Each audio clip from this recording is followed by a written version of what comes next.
महाभारत से जुड़े हर व्यक्ति को प्रश्नों का सामना करना ही पड़ा। भगवान श्री कृष्ण भी उससे अछूते नहीं थे। महाभारत को पढ़ते वक्त हम में से कईयों के मन में कुछ प्रश्न आते हैं।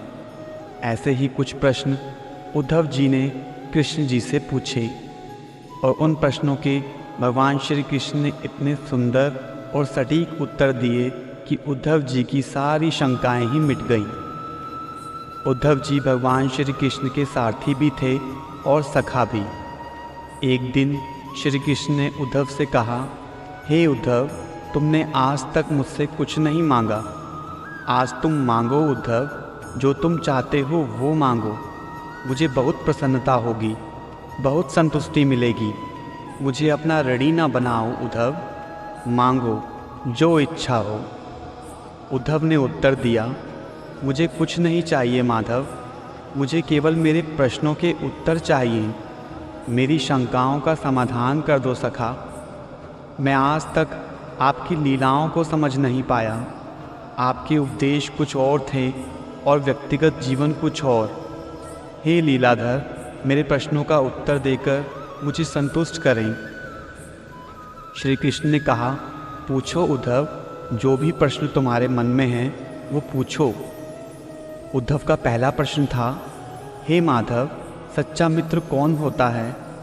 श्री कृष्ण ने उत्तर दिया, सच्चा मित्र वो होता है जो आवश्यकता पड़ने पर बिना मांगे ही अपने मित्र की सहायता करे।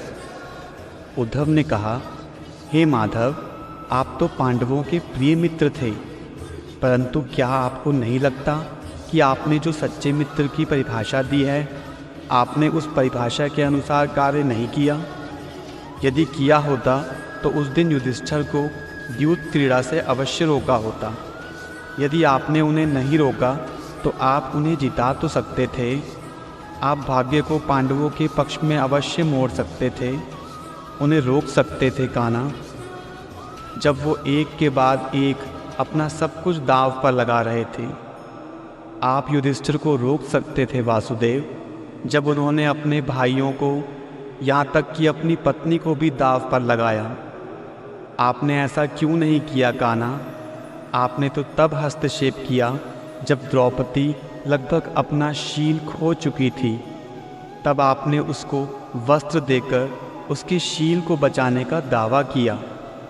उसे एक पुरुष घसीट कर भरी सभा में लाता है और भरी सभा में निर्वस्त्र करने के लिए छोड़ देता है। आप ही बताइए माधव, आपने क्या बचाया? बताइए न कान्हा, क्या यही धर्म है? प्रश्न पूछते पूछते उद्धव का गला रूंध गया और उनकी आंखों से आंसू बहने लगे।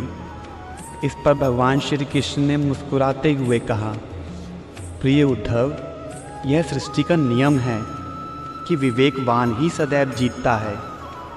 उस समय दुर्योधन के पास विवेक था, धर्मराज के पास नहीं। यही कारण था कि धर्मराज पराजित हुए।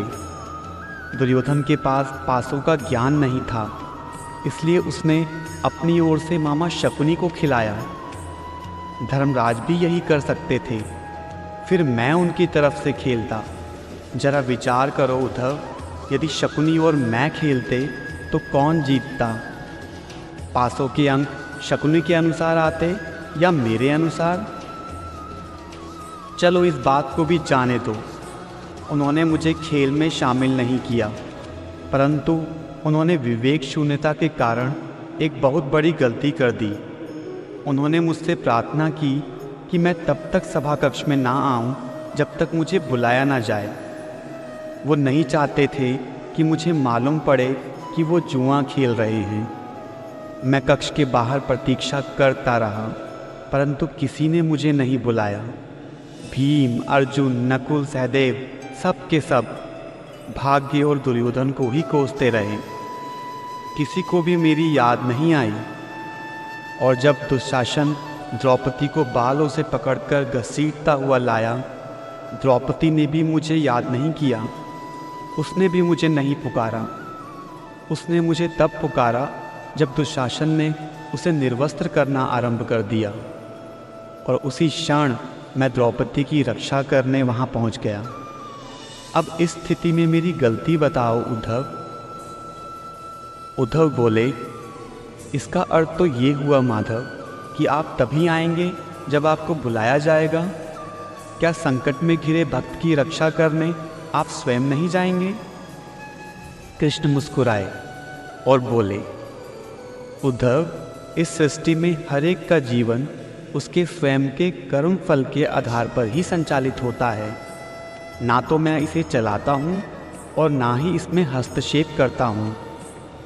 मैं केवल तुम्हारे नज़दीक रहकर जो कुछ भी हो रहा है उसे देखता हूँ।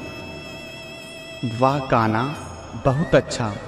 इसका अर्थ तो यह हुआ कि आप हमारे नज़दीक खड़े रहकर हमारे सभी दुष्कर्मों को देखते रहेंगे।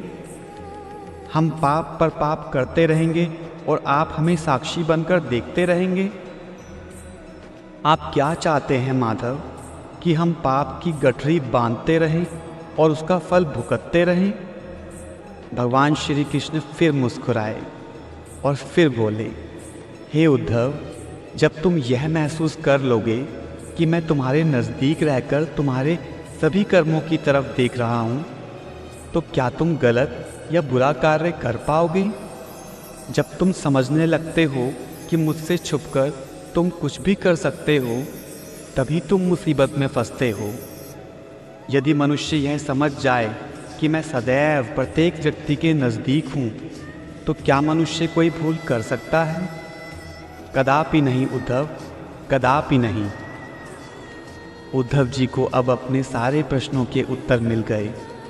उनकी आंखों से आंसुओं की धारा रुकने का नाम नहीं ले रही थी।